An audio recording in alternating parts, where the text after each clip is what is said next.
આપણે પ્રાણાતિપાતની વાત ચાલે છે ને 18 પાપસ્થાનકમાં. તો તમે મને રોજ સવાલ પૂછો છો ને, આજે હું સવાલ પૂછું કે મરવું સહેલું કે મારવું? કયું ઇઝી છે? મરવું ઇઝી કે કોઈને મારવું ઇઝી? મરવું ઇઝી છે. મરવાનું બહુ સહેલું છે, બરાબર ને? હા, અને મારવું એ કંઈ સહેલું કામ નથી. કોઈ જીવ મરવા માંગતો નથી. તો બીજાને મારવામાં તો આપણે એમ માનીએ છીએ કે હિંસા છે, બરાબર? એ તો આપણે ઘણી બધી ડિસ્કશન કરી લીધું અને માની લીધું કે મારવામાં, બીજાને મારવામાં તો હિંસા છે. પણ મરવામાં હિંસા ખરી કે નહીં? આપણે જાતે મરીએ, જાતે આત્મહત્યા કરીએ તો એ હિંસા કરી કહેવાય કે ના કહેવાય? કહેવાય.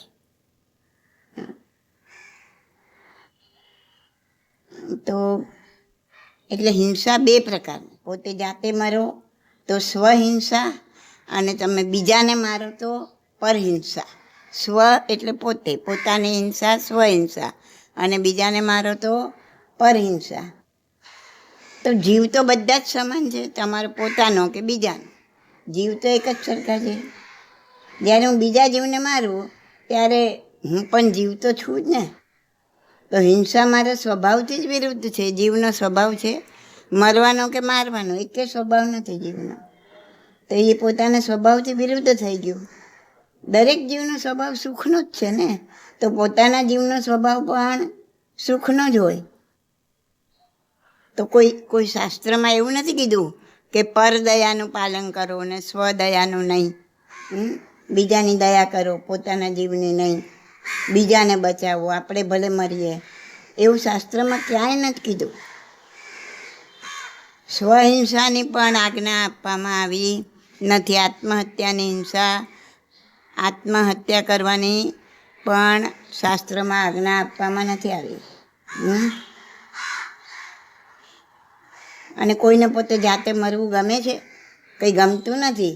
પણ દુઃખ સહન ના થાય એવું મોટું કોઈ દુઃખ આવી પડે, કોઈ આઘાત આવી પડે, પોતાની ઈચ્છા પૂર્ણ ન થાય, એટલે એ દુઃખમાંથી મુક્તિ મેળવવા માટે માણસ આત્મહત્યા કરવાનો પ્રયત્ન કરે, મરવાનો પ્રયત્ન કરે, મરવાનો વિચાર કરે.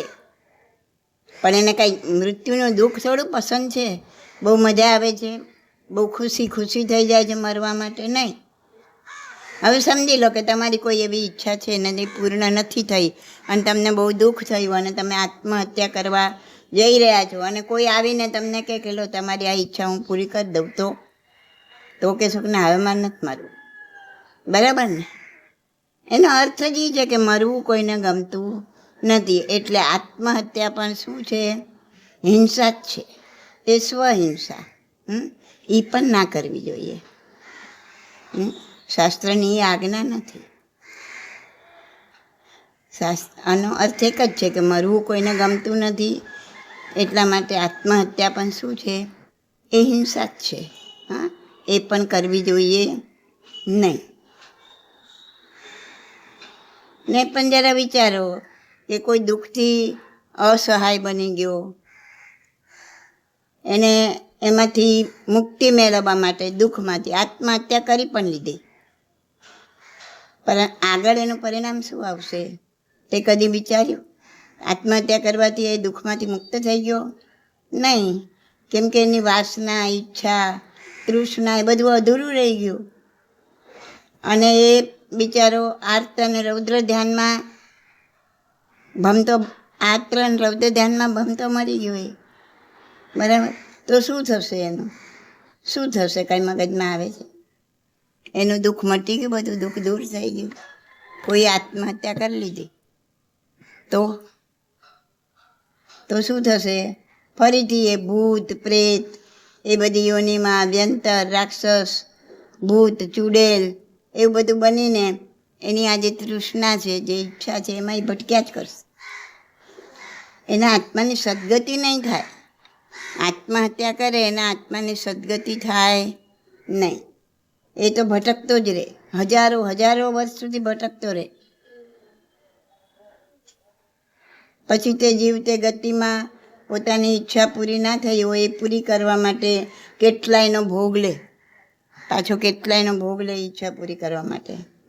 અને છતાં એની ઈચ્છા પૂરી ન થાય અને એના આત્માને કંઈ શાંતિ મળે નહીં, અને એના અનેક જન્મો બગડી જાય. તો આ સમજવાનું છે. અત્યારે હિંસામાં નામનું આપણું અહિંસા નામનું જે પહેલું પાપસ્થાનક હિંસા પ્રણાતિપાત એ ચાલી રહ્યું છે. એના અંતર્ગત આ સમજાવું છું કે જિંદગીમાં ક્યારે પણ ગમે એવું દુઃખ આવી પડે, આત્મહત્યાનો વિચાર કરવાનો નહીં. એ પણ હિંસા જ છે અને એનાથી આપણા અનેક જન્મો બગડી જાય છે, એક નહીં. ગમે એવું દુઃખ આવી ગયું, ચલો આજે થોડું દુઃખ આવી ગયું તો આવી ગયું, થોડું સહન કરી લેવું, એમાં ખોટું શું છે? હા, થોડું સહન કરી લેવાનું, ચૂપચાપ મૂંગા મોડે. ભલે ને બધા કે આમ છે તેમ છે, આવા છે તેવા છે, જેને જે કહેવું હોય કે, જેને જે દુઃખ આપ્યું હોય આપો, તકલીફ આપી હોય આપો. ત્યારે એટલું જ વિચારવાનું કે અમે એમને આપી છે, મને એનો હિસાબ પૂરો થાય છે. બસ હવે આ જીવ જોડેથી આપણે છૂટવાનું છે, આ ફાઇલ સમાપ્ત કરવાની છે. પણ આત્મહત્યાનો કદી પણ વિચાર સુદ્ધા પણ નહીં કરવાનો. મનુષ્ય જન્મ ખૂબ મૂલ્યવાન છે અને આ મનુષ્ય જન્મમાંથી જ પંચમી ગતિ પામી શકાય. કઈ પંચમી ગતિ? મોક્ષ. શાબાશ. તો આવો સર્વોચ્ચ જન્મ મળ્યો હોય તો એ શું કામ વ્યર્થ ગુમાવવાનો? અને એ પણ સ્વહિંસા શું કામ કરવા? તો મરવું એ પણ સ્વહિંસા છે. આત્મહત્યાનો કદી વિચાર નહીં કરવાનો. અને મારવાની વાત કરીએ, મરવાની વાત કરી, હવે મારવાની વાત કરીએ તો આપણને શું અધિકાર છે? કોઈ જીવને મારવાનો આપણને અધિકાર શું છે? હવે જેના પર આપણો અધિકાર છે ને, હવે પોતાનો પુત્ર હોય, પુત્રી હોય, તો માતા પિતાનો અધિકાર છે, એના પર સ્વામિત્વ છે. એની ભૂલ થાય, એ ખોટું કરે તો એને લડે બી ખરા, મારે બી ખરા. હા, છતાં પણ કોઈ મા બાપ પોતાના પુત્રને કે પુત્રીને કે બાળકોની હિંસા કરી નાખે છે, મારી નાખે, વધ કરી નાખે છે. વધ કરવાનો અધિકાર છે. અને કાયદો બી શું કે એ બાબતમાં? હા, કાયદો અનુમતિ આપે કે આ તમે એના મા બાપ છો એટલે એને તમે મારી નાખો.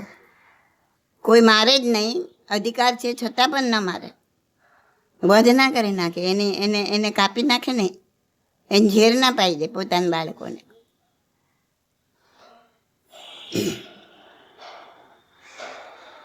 તો કાયદો પણ એની અનુમતિ નથી આપતો. જો કોઈએ એવું કર્યું કોઈ પૂર્વજન્મના વેરથી, તો કાયદો પણ એને દંડ આપે, શિક્ષા આપે છે. એમને કે એનો છોકરો છે, છોકરી છે, એને મારી નાખે, એ રજા કાયદો પણ નથી આપતો. તો જેને આપણે જન્મ આપ્યો છે, જેના પર આપણો અધિકાર છે, એને પણ નથી મારી શકતા. તો બીજાને જેના પર આપણો કોઈ અધિકાર જ નથી, જેને આપણે જન્મ પણ આપ્યો નથી, એને મારવાનો, એની હિંસા કે વધ કરવાનો આપણને શું અધિકાર છે? આ વાક્ય હંમેશા યાદ રાખવાનું. એક નાની સરખી કીડી હોય કે જૂં હોય કે, એને પણ આપણને મારવાનો અધિકાર નથી. આપણે એને જન્મ આપ્યો નથી. જેને જન્મ આપ્યો છે એને પણ વધ કરવાનો આપણને અધિકાર નથી. તો આવી જૂને કે કીડીને કે એને મારવાનો પણ આપણને અધિકાર નથી. સમજ્યા? તમને ખબર છે એક જૂ મારવાનું કે આખું એના પ્રાયશ્ચિત રૂપે યુકા વિહાર બન્યું, ખબર તમને? એ વાર્તા નથી ખબર? ચાલ, આ વાત નીકળી છે તો એ વાર્તા બી કહી દઉં જોડે. જૂ મારવાનું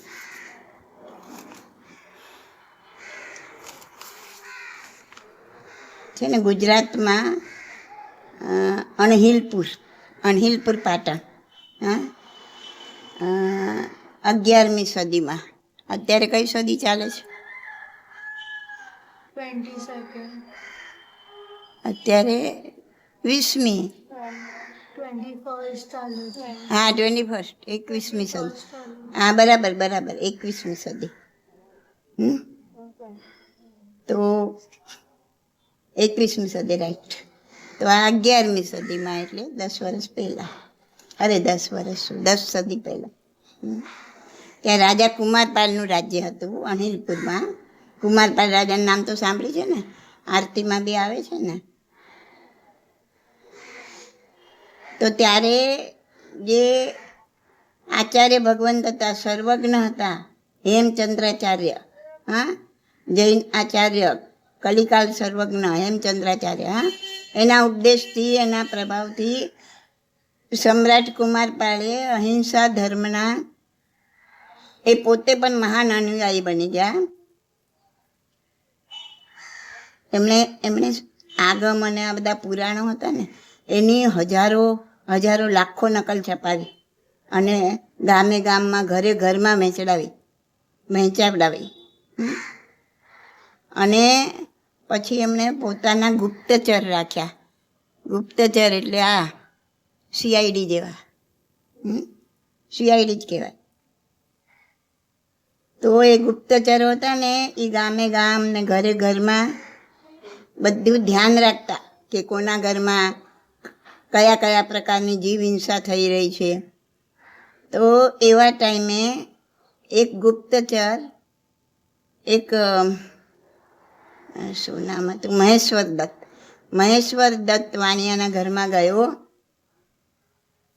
તો એ જે મહેશ્વર દત્ત હતો ને, એની પત્નીએ એના માથામાંથી જૂં કાઢી મહેશ્વર દત્તના, અને મહેશ્વર દત્તના હાથમાં આપી. તો મહેશ્વર દત્તે જૂં હાથમાં લેતા જ મારી નાખી. સમજણ પડે છે હું કહું છું? તો એણે જૂં હાથમાં લીધી અને મારી નાખી. હવે ઓલો ગુપ્તચરા જોઈ ગયો અને એને પકડીને રાજાની પાસે લઈ ગયો, કારણ કે રાજાનો હુકમ હતો કે કોઈ ઘરમાં કોઈ જીવ હિંસા કરે તો એને પકડીને લઈ આવવાનો મારી પાસે. અને એણે આ પ્રમાણે રાજાને કહ્યું અને જૂં પણ બતાવ્યું. રાજાએ ઓલાને કીધું, મહેશ્વર દત્તને, કે તમે આવું શું કામ કરો છો? એટલે મહેશ્વર દત્ત એકદમ ગભરાઈ ગયો અને એણે ક્ષમા માંગી અને કીધું કે હવે હું આવું નહીં કરું. હા, તો જુઓ, એક આટલી નાની વાત એક જૂને મારી નાખી, અને આપણો મોટો રાજા એને શું કહે છે જુઓ. ઓલો ગભરાઈને કહે છે, એને કોઈ દયા નથી આવી. એને એમ બી નથી થયું કે મેં કંઈ ખોટું કામ કરી નાખ્યું છે. એ તો એની રોજ આદત હોય એ લોકોને તો આવી. ના, એમ નથી કહેતા હવે એમાં શું મેં કરી નાખ્યું મોટું જૂમાં. પણ ડરી ગયો કે રાજા મને કંઈ મારી નાખશે તો, મને આમ કરશે તો. એટલે એને કીધું કે હું આવું નહીં કરું. તો રાજાએ એને પ્રાયશ્ચિત આપ્યું અને એમ કીધું કે તારી બધી દોલત ખર્ચીને, તારા બધા જેટલા બી તારી પાસે ધન હોય બધું ખર્ચીને જૈન મંદિર બનાવ. હા, અને એનું નામ યુકા વિહાર રાખ. યુકા વિહાર. તો યુકા સંસ્કૃત શબ્દ, એનો અર્થ શું થાય? યુકાનો જૂં. યુકાનો અર્થ થાય જૂં. અને ત્યાં એ પણ લખી નાખ, આ હેતુ પણ લખી નાખ કે આ યુકા વિહાર કેમ બંધાયું, કે જેથી બીજા લોકોને જીવ હિંસા ન કરવી એનો ખ્યાલ આવે. જીવ હિંસા કરવાથી બીજા લોકો બચે. અને મહેશ્વર દત્તે પણ એ પ્રમાણે આચરણ કર્યું, કેમ કે રાજાનો હુકમ હતો. અને આ યુકા વિહાર બનાવી અને એણે હેતુ સ્પષ્ટ લખ્યો કે જેટલી કેટલાય લોકોને પ્રેરણા મળી. ખ્યાલ આવ્યો? હવે તમે આ યુકા વિહાર જોવા જાઓ અણહિલપુર પાટણમાં, આ 11મી સદીમાં બન્યું, ત્યારે તમે આ વાત યાદ રાખજો. અને એ કેવો રાજા કે જેણે આખા પોતાના રાજ્યમાં આગમોની પ્રત વેચાવી, લોકોને એવેર કર્યા કે હિંસા ન થવી જોઈએ. એ જ આ ભારત દેશ અત્યારે જુઓ. હા, અત્યારે કેટલી હિંસા થઈ રહી છે. ને એ વખતનો વિચાર કરો, આજે 10 સદી પહેલાં, 10 સદી એટલે 1000 વર્ષ, બહુ લાંબો ટાઈમ નથી. એક જૂ માથાની જૂ મારનારને પણ આવો હુકમ કર્યો રાજાએ કે તું તારી બધી દોલત ખર્ચીને યુકા વિહાર બંધાવ. અને યુકા એટલે શું મેં કીધું હમણાં યાદ રહ્યું? જૂ, બરાબર. અને એના પર લખ કે આ સેના કયા હેતુથી આ બંધાવી છે. એટલે કેટલો એ લોકોના આત્મામાં અને આપણા આત્માની દિટ્ટતામાં કેટલો ફરક પડી ગયો એ જુઓ તમે. આવા આત્માઓ તરી જાય, આને અહિંસા કહેવાય. તો આવા અહિંસક રાજાઓ પણ હતા. અને તમને મેં ચક્રવર્તીમાં બ્રહ્મદત્ત ચક્રવર્તીની વાત કરેલી નહીં, પણ તમને અકબર રાજા ખબર છે? અકબર, એક મિનિટ એનું તમને શું વાર્તાથી સમજાવું ને તો તમને યાદ રહેશે એ વસ્તુ. અને ક્યારે આ બધું જોશો તો બી તમને ખ્યાલ આવશે કે આ શું છે, કેમ છે. તો આજે કુમારપાળ રાજા હતા ને, એણે મોટા પ્રમાણમાં અમારી પ્રવર્તના કરાવી. અમારી પ્રવર્તના એટલે પર્યુષણમાં કરે ને અમારી પ્રવર્તનાની વાતો, એટલે અહિંસા પ્રવર્તાવી. અને ખાલી વાતો નથી કરી, જો એને પ્રેક્ટિકલ આ રીતના માણસોને પણ મૂક્યા, ગુપ્તચરોને પણ. તો આ કલ્પસૂત્ર વંચાય ને, સુબોધિકા નામની ટીકા દર વર્ષે પર્યુષણમાં, એમાં કરવા જેવા 5 કર્તવ્ય બતાવે. અને એમાંનું આ એક કર્તવ્ય છે અમારી પ્રવર્તના. એ આપણું કર્તવ્ય છે કે ચારે બાજુ આ બધું જીવવધનું કાર્ય ચાલી રહ્યું છે, એ બધું કોઈ પણ વ્યક્તિ નાના મોટા પ્રાણીને ન મારે એનું ધ્યાન રાખવાનું. તો આ રાજાએ પોતાના હુકમથી આ બધી અમારી પ્રવર્તના કરાવી અને હિંસાનું કાર્ય બંધ કર્યું. તો આપણે પણ આ પર્યુષણ આવી રહ્યા છે ને, જેટલી બને એટલી જીવ રક્ષા કરવાની. સવારે ઉઠીને જે કંઈ તમે ગેસ બી પેટાવો છો તો પહેલાં પૂંજણીથી બધે પ્રમાર્જના કરવાની. આ બધું યાદ રાખવાનું, ખાલી સાંભળવાનું નહીં. કોઈ જીવજંતુ મારાથી જાણતા અજાણતા હિંસા ન થઈ જાય એનું ધ્યાન રાખવાનું. તો કુમારપાળ મહારાજે બધા અનેક આવા આજ્ઞાપત્ર અને ફરમાન કાઢીને અહિંસાનો પ્રચાર કર્યો, તો હિંસા બંધ કરાવી હતી. તો જુઓ, દિલ્હીમાં છે ને અકબર, નામ તો સાંભળ્યું છે ને રાજાનું, અકબર રાજા ખૂબ જ ક્રૂર હતો. એટલો ક્રૂર હતો ને, અને એટલો હિંસક હતો ને, એમ કહેવાય છે કે જ્યારે સવાર નાસ્તો કરતો ને સવારના, ત્યારે એને 1.25 શેર ચકલીની જીભ નાસ્તામાં જોઈતી. વિચાર કરો, જીભ 1.25 શેર. 2 શેર કરો ને, 2 એટલે 1 કિલો થાય. એટલે 1 શેર એટલે અડધો કિલો, ½ કિલો. અને 1.25 શેર એટલે ½ કિલો ને ઉપર 100-200 ગ્રામ જેવું બીજું 100 ગ્રામ જેવું. તો 1.25 શેર જીભ જોઈએ નાસ્તામાં ચકલાની. અત્યારે જુઓ ને ચકલા ક્યાં અદૃશ્ય થઈ ગયા, એક ચકલું દેખવા નથી મળતું. વિચાર તો કરો, 1.25 શેર જીભ માટે કેટલી બધી ચકલીઓ મારવામાં આવતી હશે. 1.25 શેર જીભ જો, એ ચકલીની જીભ કેવડી હોય, અને 1.25 શેર જીભ. આ ખોટી વાર્તા નથી, આ હકીકત છે. આ બધું હમણાં જ બનેલું છે. અકબરને ક્યાં બહુ ટાઈમ થયો.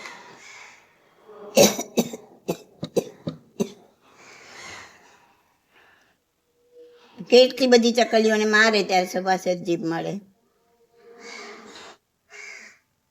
તો એ પોતે જ આટલો ક્રૂર અને હિંસક હતો, તો એના રાજ્યમાં ચારે બાજુ કેટલી હિંસા થતી હશે. પોતે જ આવો હિંસક હતો તો રાજ્યમાં તો કેટલી હિંસાઓ થતી હશે. એ ખાલી આપણે વિચારવાનું કે કેટલી હિંસા થતી હશે. તો આવા હિંસક રાજાને પણ આપણા જૈનાચાર્ય હીર સુરેશ્વરજી મહારાજ એ ટાઈમે એણે એને અહિંસા ધર્મનો ઉપદેશ આપ્યો. જુઓ કેટલો મહાન છે અહિંસા ધર્મ. વિચાર કરો કેવો હિંસક. ખાલી કલ્પના કરો જેને સભાશેર ચકલાની જીભ ખાવા, ચકલા સભાશેર નહીં, જીભ સભાશેર ખાવા જોતી હોય એ કેવો હિંસક હશે. અને એને રાજ્યમાં કેવી હિંસા થતી હશે. એને પણ હીર સુરેશ્વરજી મહારાજ સાહેબે ઉપદેશ આપી અને પોતાના પ્રભાવથી પ્રભાવિત કરી, સમજાવી, બુજાવી અને ચારે તરફ થતી ઘોર હિંસા બંધ કરાવી. તો આ જે આપણા આચાર્યો હતા પહેલાંના, એ લોકોની અંદર એટલું બધું સત્વ હતું, કેમ કે પોતે જ એટલા અહિંસક હતા, એટલી બધી કરુણા હતી એમના હૃદયમાં કે એ બીજાને અસર કરતી હતી.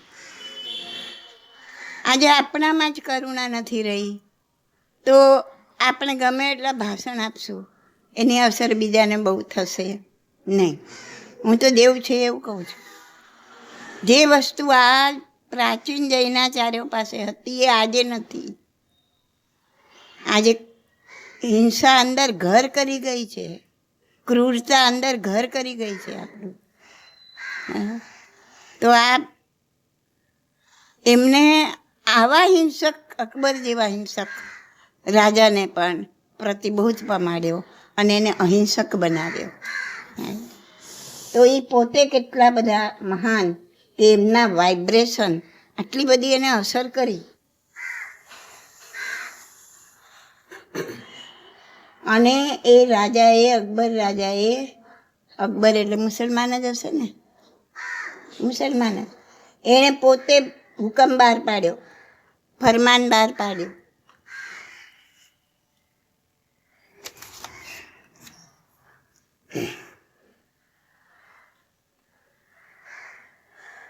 શું ફરમાન બહાર પાડ્યું કે કેટલા કતલખાનાઓ જે બધા ચાલતા હતા બધા બંધ કરાવ્યા અને ચારે બાજુ આખા એ વર્ષમાં એને હુકમ બહાર પાડ્યો કે આખા વર્ષમાં અડધા વર્ષના દિવસો દરમિયાન હિંસા બંધ કરવાની. 12 મહિનામાં 6 મહિના સુધી બિલકુલ હિંસા રાજ્યમાં થવી જોઈએ નહીં. તો આવા ક્રૂર રાજાઓને પણ આપણા જૈનાચાર્યોએ આખા પલટી દીધા, આખા એનું પરિવર્તન કરી દીધું. તો આપણે તો એના પ્રમાણમાં એવા હિંસક નથી. અત્યારે આપણને કોઈ ચકલાની જીભ ખાવાની મન નથી થતું, એવા હિંસક નથી. અમુક હિંસક વસ્તુઓ પેટમાં બી ઘણી તો અજાણતાથી જાય છે, જાણીને જાય છે એવી તો બહુ ઓછી છે, ખ્યાલ આવ્યો. પણ છતાંય આપણું હૃદય એટલું પરિવર્તન થઈ શકતું નથી. તો આ સમજવા માટે એક વાત કીધી તમને. શેના પરથી આ વાત નીકળી હતી? શેના પરથી વાત નીકળી ભૂલી ગઈ. તો કે જેને આપણે જન્મ આપ્યો છે એને પણ આપણને વધ કરવાનો અધિકાર નથી. તો આ બીજા બધા જે છે એના પરથી વાત નીકળી ને. કીડી છે, જૂ છે, માખી છે, મચ્છર છે, વાંદા છે, આ બધા જે નાની નાની બી હિંસા આપણે કરીએ છીએ એને આપણે, જેને આપણે જન્મ નથી આપ્યો એને મારવાનો આપણને શું અધિકાર?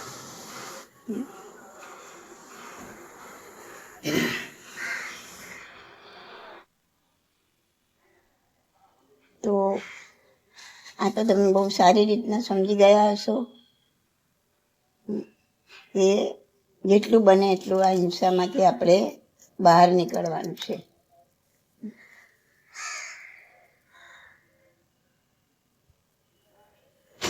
તો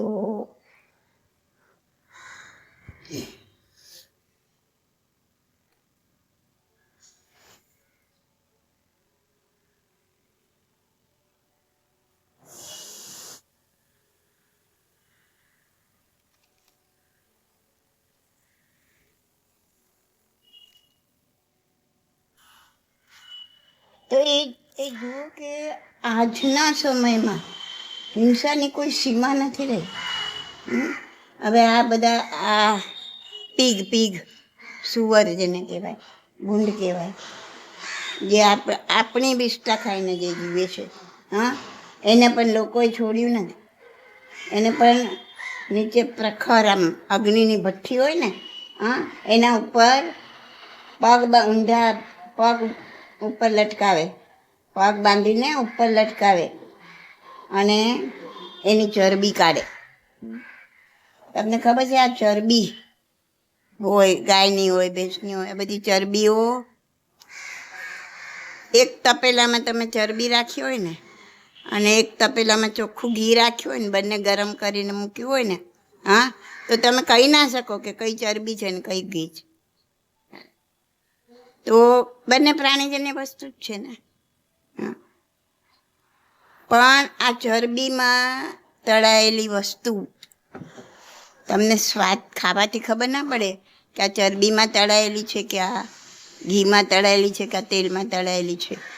સ્વાદ તો એનો બી સરસ જ લાગે, પણ એ ખૂબ સસ્તું મળે અને આ ખૂબ મોંઘું મળે.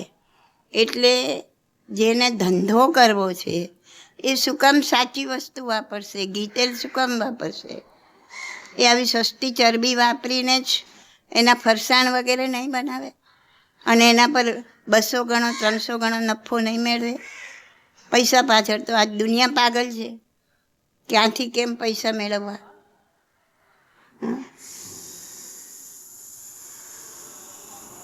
તો આ બજારમાં મીઠા મરચાંવાળા ફરસાણ એ આવા તેલમાં તળીને મીઠું મરચું ભભરાવીને મસાલા નાખીને સ્વાદિષ્ટ બનાવાય છે અને લોકો એ સ્વાદિષ્ટ માનીને ખાય છે. લોકો એટલું જ સમજે છે કે આપણે સ્ટાન્ડર્ડ દુકાનોમાંથી પૈસા વધારે આપીને જે લઈએ એ બધું એકદમ ચોખ્ખું હોય, એવું કાંઈ હોતું નથી. દરેકને પૈસા કમાવા છે, આ પૈસાની દુનિયા છે આજે, અને એના માટે સ્ટાન્ડર્ડ ને વગર સ્ટાન્ડર્ડ આજે દરેક જણ બધું જ ભેળસેળ કરતું આવું ગંદકી પીરસતું થઈ ગયું છે. આજે તમે જુઓ કે તમે એ બહારથી લાવેલા ફરસાણ છે ને, એ જલ્દી આવી ભેજવાળી હવામાં ચોમાસામાં પણ એ જલ્દી પેલા શું કે હવાઈ નથી જતા. અને આપણે ઘરે બનાવેલા ફરસાણ થોડીક વાર બીજો ખુલ્લું રહી ગયું તો તરત હવાઈ જશે.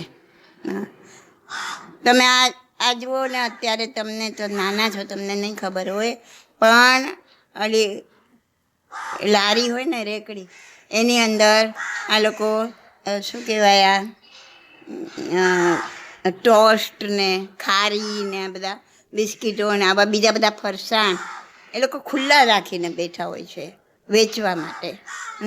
કોથળીઓમાં થેલીઓમાં ભરેલા હોય અથવા તો આમ થર કરેલા હોય રેકડી મને ખુલ્લા હોય, છતાં મને હવાઈ નથી જતા. આટલી બધી વાર બહાર ખુલ્લામાં રાખે છતાંય નથી હવાઈ જતા એ ફરસાણ. કેમ કે ચરબીમાં તળેલા છે. ચરબીમાં તળેલી વસ્તુ જલ્દી હવાઈ જતી નથી. તો આ બધાથી આપણે બચવાનું છે. આમાં આપણને માનસિક ને શારીરિક બેવું નુકસાન છે.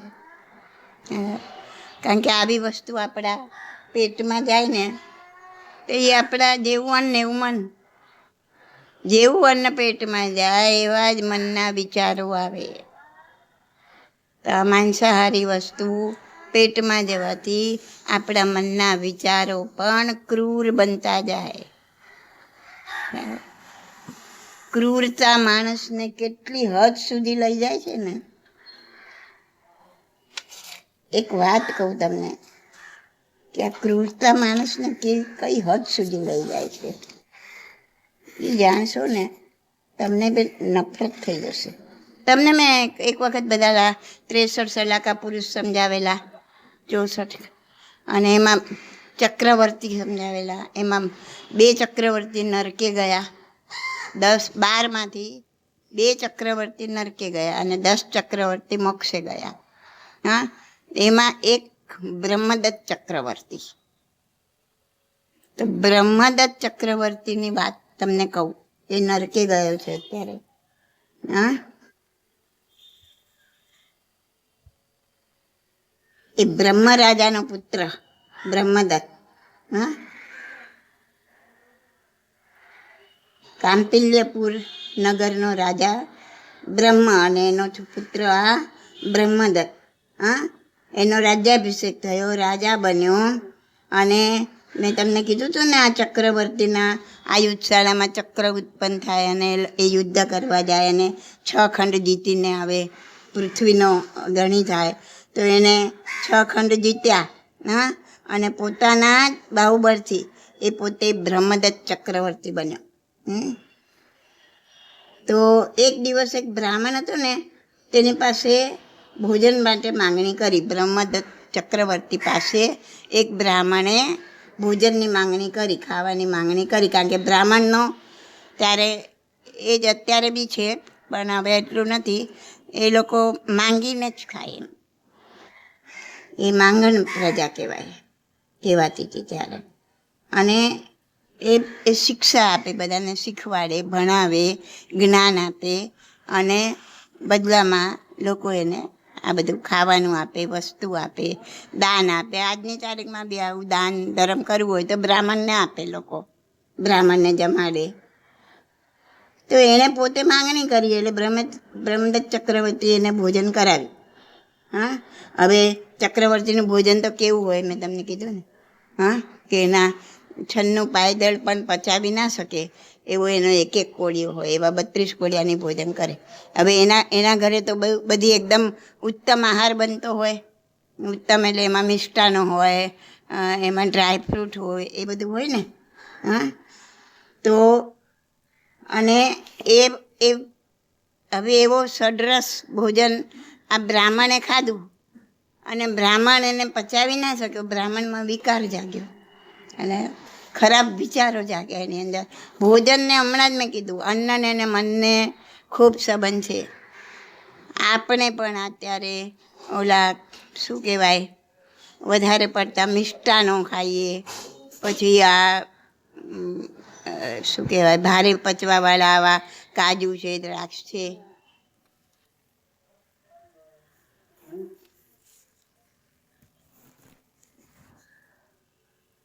તો બ્રાહ્મણે આ ભોજન કર્યું ને ચક્રવર્તીનું, એટલે બ્રાહ્મણમાં વિકાર ઉત્પન્ન થયો.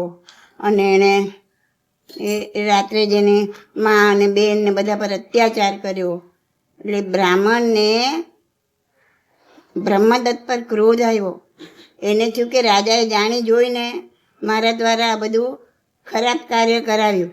એટલે એને મોકો જોઈને જંગલના એક ઓલું ગિલોલ ચલાવે ને, પેલું ફેંકે ને તીર જેવું, હા, એને ખૂબ ધન આપવાની લાલચ આપી.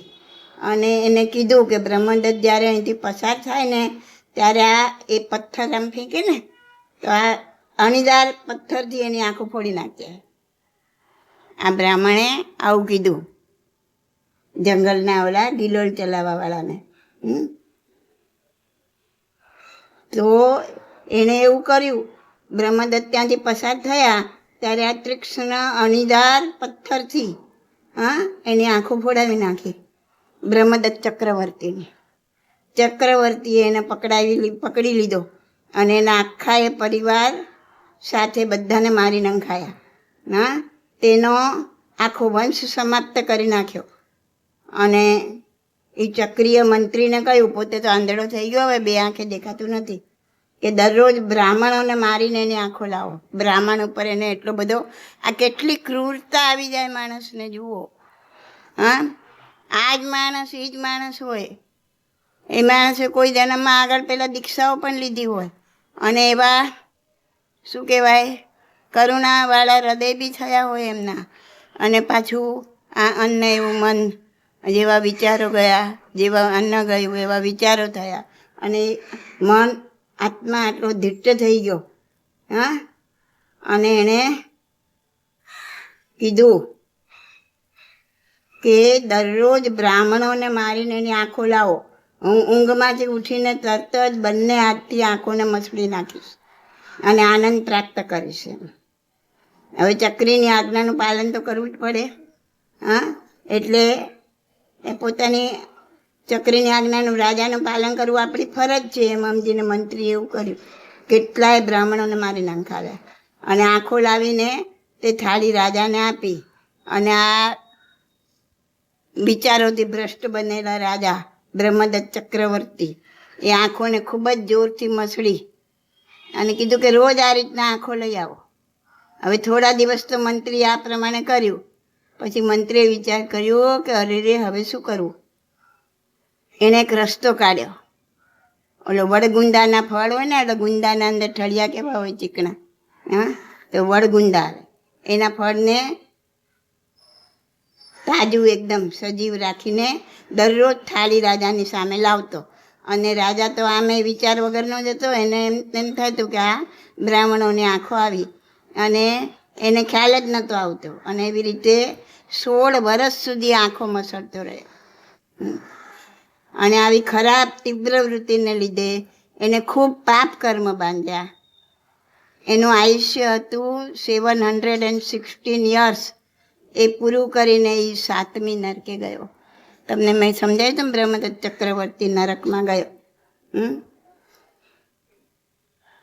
એટલે કાં તો ચક્રવર્તી દીક્ષા લે, મોક્ષે જાય, અને કાં તો દેવલોકમાં જાય, અને કાં તો નરકમાં. તો 2 ચક્રવર્તી નરકમાં ગયા. તો આ ક્રૂરતા, આવી ક્રૂરતા ક્યાંથી આવે છે?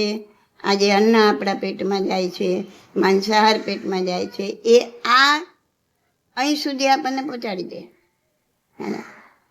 મહાવીર ભગવાનના ઉદાહરણમાં જોયું જ ને, મરીચીના ભાવમાં પોતે દીક્ષા લીધી હશે ત્યારે કેટલી હૃદયમાં કરુણા હશે, ત્યારે દીક્ષા લીધી હશે. હા, અને એ જ મરીચી આગળ 18મા ભાવમાં ત્રિપૃષ્ઠ વાસુદેવ બન્યો અને ઓલાના કાનમાં ધગધગતું શીશું રેડ્યું. આવો આત્મદીપ્ત થઈ ગયો.